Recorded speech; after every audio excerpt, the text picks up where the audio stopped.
Today we shine the spotlight on Anambra State, as the reports coming from there are absolutely nothing to write home about.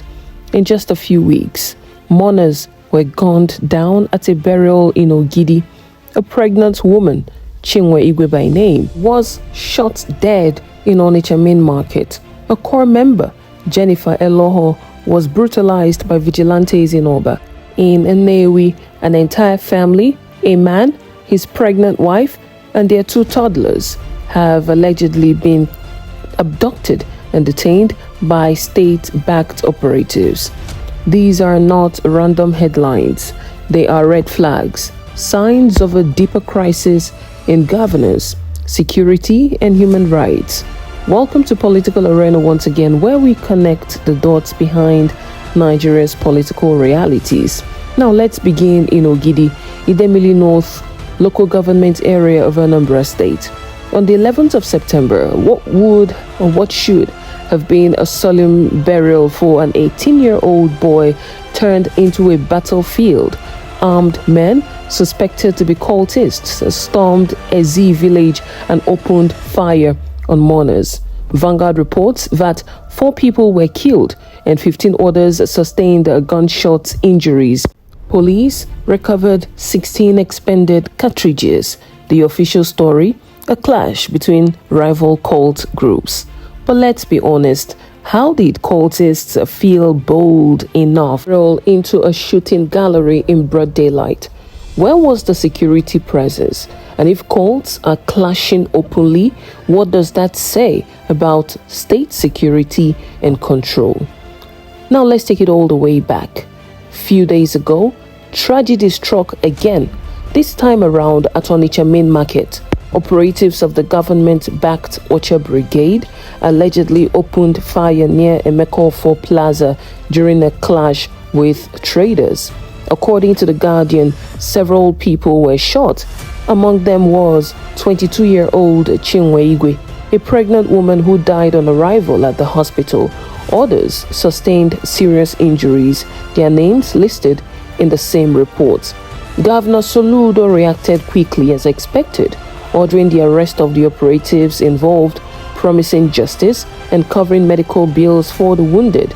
But Nigerians are still asking, why does it take blood on the street before accountability kicks in?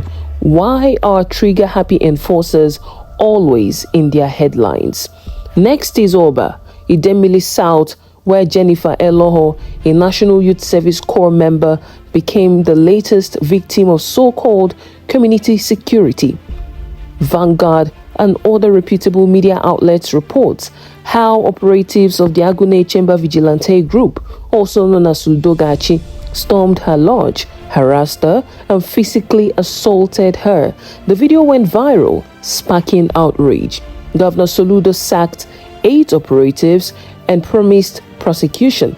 The Nigerian Bar Association called it inhumane and clear violation of human dignity. But here's the truth. Jennifer is lucky.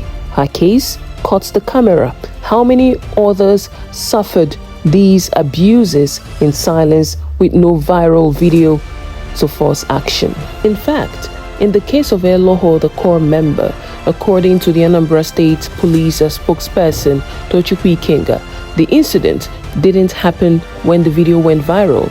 It actually happened almost a month earlier, which begs the question, why did it take a video trending online before the police and even the governor acted? Why must ordinary Nigerians depend on social media outrage before leaders acknowledge their pain? Now to another disturbing story in Nnewi. The family of Mr. Daniel Ikwo had cried out, petitioning the Anambra State Commissioner of Police. According to the petition, Daniel, his pregnant wife, Cynthia, and their 2 children, Chizaram, age 4, and Chidiok, just 2, were taken away from their home on May 30th by operatives of Udogachi, a state security outfit.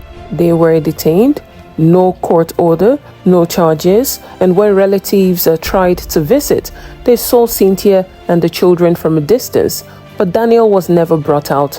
The officers allegedly told them to come back, tomorrow, and that was done repeatedly. It was on this premise that the family's lawyer, Chijioke Onwe, wrote a petition and warned that detaining a pregnant woman and toddlers for over 20 days is a serious risk to their health, safety, and fundamental rights. Yet, when asked, the Commissioner for Information Law Mefo at the time dismissively said, advised them to go to court. This isn't just shocking, it's chilling.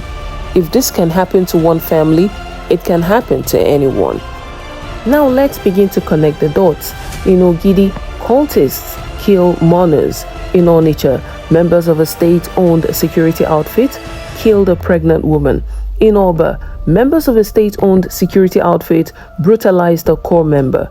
In Nnewi, members of a state-owned security outfit allegedly arrested and illegally detained a pregnant woman, his 2 children, without trial. Different actors, same outcome. Ordinary citizens pay with their blood, their dignity, their right. This is not just random insecurity. This is systemic failure. When cultists kill, it's called a clash. When government operatives kill, action only comes after outrage. When vigilantes brutalize, reforms are promised but rarely enforced. And when citizens cry for justice, they are told to go to court. Of course, our leaders can do better. Do well to like, share, subscribe to my channel for more political analysis and conversations. This is Political Arena.